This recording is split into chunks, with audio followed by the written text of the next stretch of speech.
Hey guys, big breaking news out of the Middle East. You're not going to believe who Hamas just wrote a letter to, guys. This is crazy. Watch this clip. Hard to believe, but it's been nearly 2 years. 2 years since Hamas terrorists brutally murdered more than 1,200 innocent Israelis. It was October 7th, with 48 still being held hostage right now. President Trump warns time is running out to get a deal done. Now Fox is exclusively learning about Hamas's direct appeal in a letter to the president. They want President Trump to step in. What is that deal? Fox News chief foreign correspondent Trey Yingst has details. He joins us live for an update from Israel. Trey, what could you tell us? Yeah, hey, Brian, good morning. Fox News has learned from a senior Trump administration official and a second source directly involved in the negotiations that Hamas has drafted a personal letter to President Trump asking him to guarantee a 60-day pause in the fighting in exchange for immediately releasing half of the hostages being held inside Gaza. We understand this letter is currently with the Qataris and is expected to be delivered to the president this week. Remember, there are still 48 hostages being held by the terror group inside the Gaza Strip. It's estimated around 20 are believed to be alive. And the negotiations were moving forward. But earlier this month, the Israelis launched airstrikes against Hamas inside the Qatari capital of Doha. They have been stalled ever since. But officials hope this letter will help to jumpstart the conversations and ultimately get President Trump directly involved to try and reach an agreement to get the hostages home and end this war. It's interesting that, do you think on some level, Hamas, who follows media closely, has noticed the relationship the hostages and their families have with the American president? Is that part of the strategy here? Absolutely. Look, Hamas and everyone in the Middle East understands that President Trump is a deal maker. He wants to see an agreement that would ultimately end this conflict, bring the hostages home, alleviate the suffering for Palestinian civilians, and stabilize the Middle East. And President Trump has been very clear since the October 7th massacre that we saw here on the ground in Israel that he wants peace in the Middle East. We saw the Abraham Accords, and ultimately the hope here in the region is that if a ceasefire is reached inside Gaza, you'd not only bring the hostages home, alleviate the sufferings for civilians, but enter into a new chapter where more deals can be made to have some level of stability across the region. How significant is it that they feel as though they're better off dealing with President Trump than Netanyahu?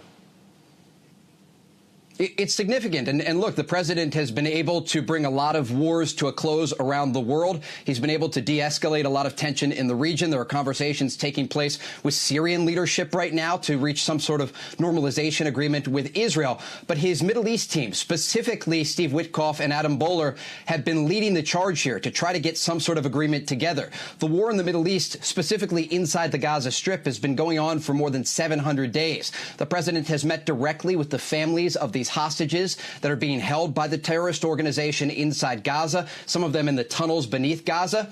He's also talked about the need to bring people together and bring people to the table. And so it's a challenging path forward here, understanding the regional tension following these Israeli strikes against the Qatari capital, targeting Hamas there. But also, there are questions about how this war will come to a close. Israeli forces right now are battling Hamas on the ground inside Gaza, focusing on the largest city in the Gaza Strip. But they're also looking at the possibility of expanding operations. And we've seen the demonstrations here in Israel, thousands of people in the streets of Tel Aviv and Jerusalem demanding a deal. And you see the signs that they are holding. They are pleading with President Trump to use his negotiating power to reach an agreement. Last question real quick on leverage. President knows all about leverage. Is it because they're closing in on Gaza City that the Hamas is doing this Hail Mary? And I know they wouldn't use that term. Or do they feel fortified by countries like France saying, I recognize the existence of a Palestinian state? Who's got leverage? Look, the Israelis have some level of leverage. They have ground forces deep inside Gaza, and they have a number of tank units with air support. They are striking the Gaza Strip so heavily every day that sometimes you can hear it in cities like Tel Aviv, nearly 40 miles to the north of the Gaza Strip.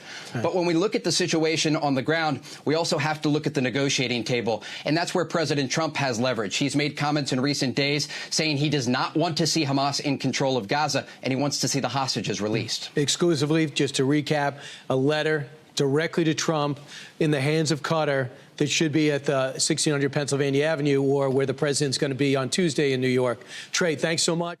Okay, guys, let's break this down. First of all, I want to say thanks, everybody, for watching to this point. If you're not a member, guys, of the channel, if you haven't hit that subscribe button, do that right now, guys. Join the community, guys, as we're trying to build a community of truth tellers, guys, that believe that America is still something that's worth fighting for.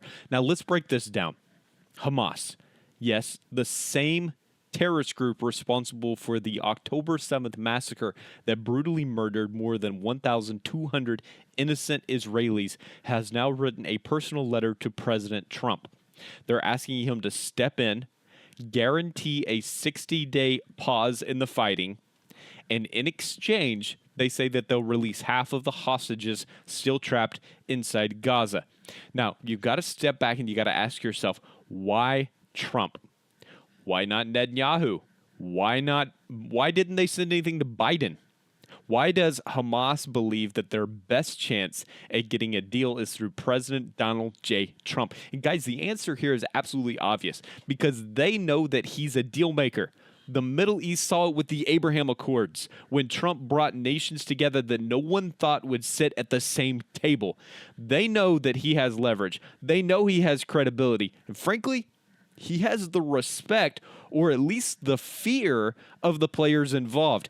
Even Hamas, a terror group, guys, is signaling that Trump is the one who could end this war. I want you to think about that for a second. Families of hostages in Israel are out in the streets holding signs with Trump's name on them, begging him to get involved. They say that, that says a lot. These are people desperate to see their loved ones freed, and they believe that Donald Trump, not the current leadership in Israel, and it sure wasn't the Biden administration, but it's Donald Trump who has the influence to make this happen. Meanwhile, Israel isn't slowing down. Their military is pushing deeper into Gaza, striking so hard you can hear the blasts all the way in Tel Aviv.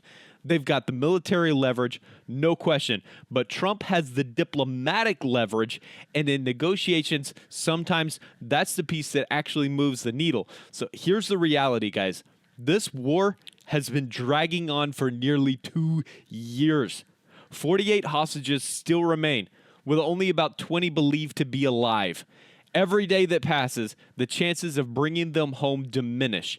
Hamas knows that time is running out, and this letter feels like a Hail Mary pass, because they know that Trump is coming back into the spotlight, and he just might be the one to get it done. Let's not forget, guys, who they've been dealing with. Hamas is a terror group. They thrive on manipulation. They thrive on playing the media. They thrive on stalling negotiations to buy themselves more time. So the real question is this, guys. Are they sincere about releasing hostages, or is this just another tactic to try and regain control as Israel closes in? And then we got to talk about Biden. Where was he in all this? Why is it that after nearly 2 years of this war, it's Trump's name that they finally call? It tells you everything you need to know about the weakness of the previous administration. The world didn't look to Biden for strength. The world didn't look to Biden for peace. The world doesn't even respect Biden's voice in these matters, but they do look to Donald Trump. Now, does this mean that Trump is going to step in and solve everything overnight? Of course not. Middle East is complicated, guys. Peace is never easy. But here's the difference. Trump has proven that he can bring people to the table.